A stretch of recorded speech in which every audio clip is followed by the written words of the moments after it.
confused. I hope this finally helps all of us move forward. I won't be entertaining questions regarding this anymore. Thank you for understanding. Hinangaan ng marami ang matapang pero may puso na public announcement ni Catherine Bernardo sa hiwalayan nila ng boyfriend niya for 11 years na si Daniel Padilla. Dahil kahit wala na sila ay puno pa rin ng pagmamahal ang mga salitang binitawan nito tungo sa dating nobyo at walang makikita anumang bahid ng hatred o bitterness.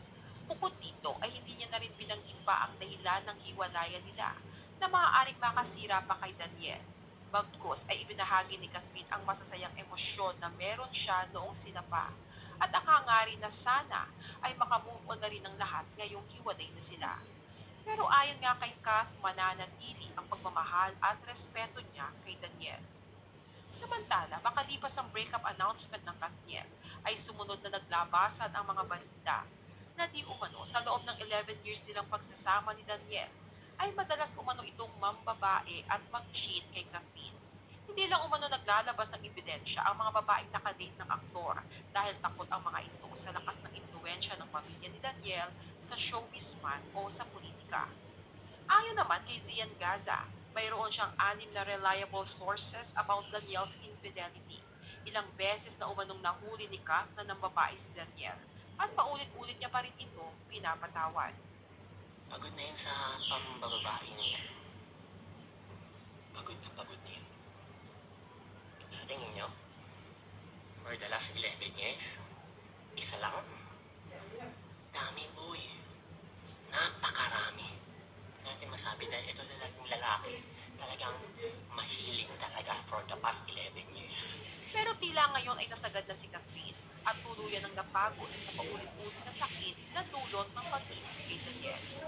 Ayon pa sa live video ni Zian Gaza nitong December 1, hindi dapat isisi kay Andrea Brillantes ang pagkasira ng Catherine dahil matagal nang hiwalay ang dalawa bago pumasok sa eksena si Andrea. Bagaman matagal nang open si Andrea na gusto niyang magkaroon ng tulad na isang Daniel Padilla noon pa. Pinagdasal mo talaga na magkaroon ka ng isang Daniel Padilla sa buhay.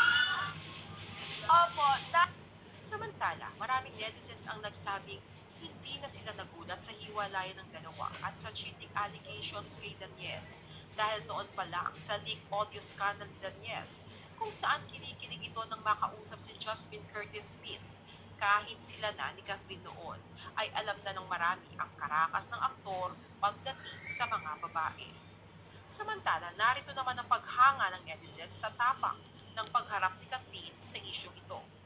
Congrats, Catherine Bernardo, for being a strong woman, a respectable one. Big respect to you, Kat. You deserve to be happy. And you're still young. There's someone who deserves your loyalty and love.